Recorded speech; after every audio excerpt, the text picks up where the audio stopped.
Arthur from Powell. We have 3 units over there. There we go. We have our tent because, well, it's rain. There is few things. All of those units are the same. I choose this one for this video because it's more damage. Let's start from beginning. This is our fuse box. Our fuse box, this particular one, it's for the fan motor. So we have 1, 2, 3, 4, 5, 6 motors.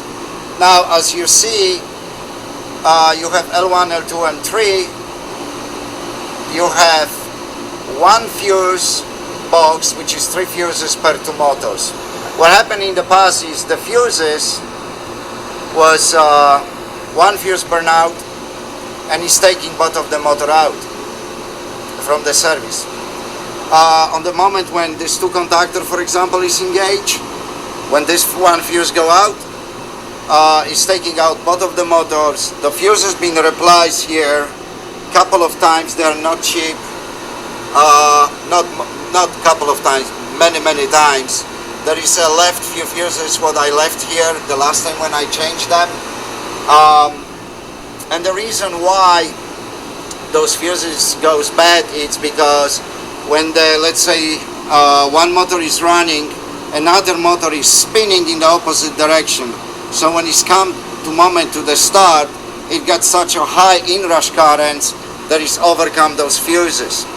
The solution for this is take all of those fuses out, put a relays, like for example those per each compressor. We could do this per every single fan.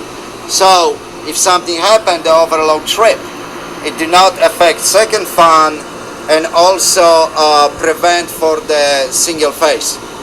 On 3-phase, single phase on the 3-phase eventually is gonna burn the motor out, which we have motors here what have to be replaced. What else? Of course, we was measuring the amperage using flexible connection, because obviously I cannot go with the jaw inside. They didn't give much space. So that's one thing. This fuses issue affect entire circuit, and let me explain you why. There is 3 circuits in this unit, and then if one fuse goes bad, it takes both of the fans out. So now we have circuit number 1, circuit number 2, and the last one is circuit number 3. When one fuse goes out, it's taking both of those fans, so circuit number 1 is out of commission immediately. This is my gauges. I already did subcooling and suction superheat. What I find out is circuit number 1 is flooded. Ain't no refrigerant on it. And I know it's not from today because it's locked. Circuit number 1, it's been locked on the controller. Okay? So we obviously have a leak, or which I don't understand this, but those plugs, they are plastic plugs, and those shredder valve leak after a time.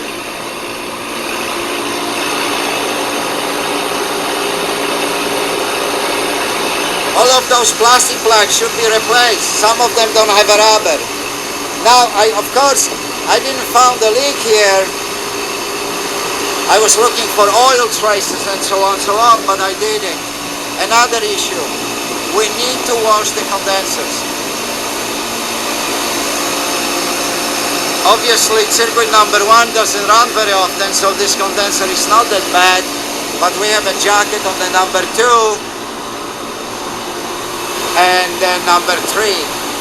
Problem with this is there is a water on the opposite side of the unit, so I will say approximately 200 feet hoses, maybe 250.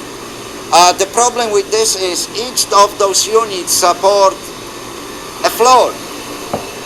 So when I come here first time, I've been told, do not shut it down the units for a long time.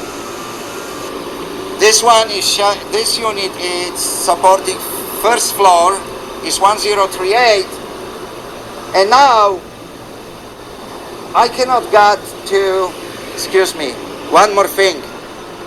This is VFD. By the way, on the unit number 2, the controller, the display, do not work. So I really cannot go inside to the VFD blower, so I use my probe to measure a temperature. Right now we are in the 55.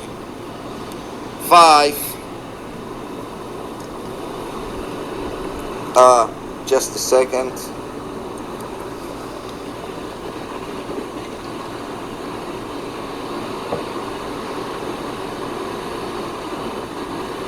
Okay, we are blowing 59. They fluctuate 55, 59 because I did this measurement before. So, yeah. So we have your air supply. Your air return is actually mixed air because there is the inlet of the fresh air, and this is fresh air intake. Those fans are extremely important, and this situation was go on every single unit. Box of fuses cost 250 bucks. Replace one motor. It's price of the motor plus drag this motor here. Replace the motor. I mean, it's at the end of the day, it's much cheaper to replace those fuses, install the relays like I mentioned, and never go back. And other stuff what I do not see here.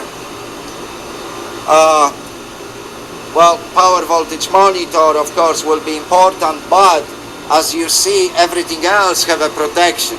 Okay, we have VFD protection, which VFD have a power voltage monitor inside itself.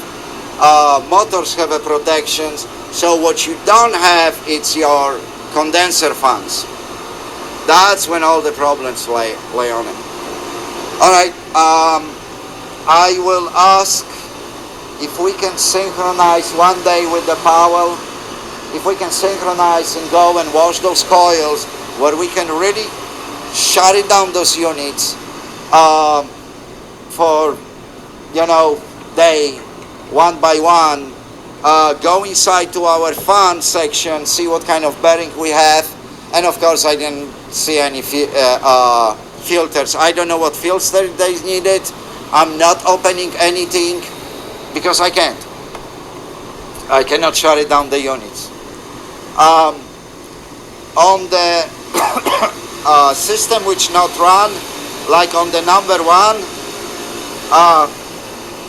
automatically I would like to measure do a ohms, and if I needed mega compressor, and technically if I shut it down those, I can go to every single compressor and supposed to be able to do a measurement, but I can't. And the reason being is inside of power heads they have a motor protection which also have a 3-phase. So I cannot get good reading without shutting down entire unit, without shutting down the power. So as much inspection goes, I did the infrared on those boxes. You know, I did the subcooling, suction, superheat, you know, basic stuff, so on, so on. I do not found connection what I have to tie them up. Other than this, there is really not much in this point right now. Our power supply, our card, I'm familiar with this. That's a SD card. That's pretty much. Thank you very much. I hope this video showed to the customer situation and what should be done. I really appreciate it. Thank you.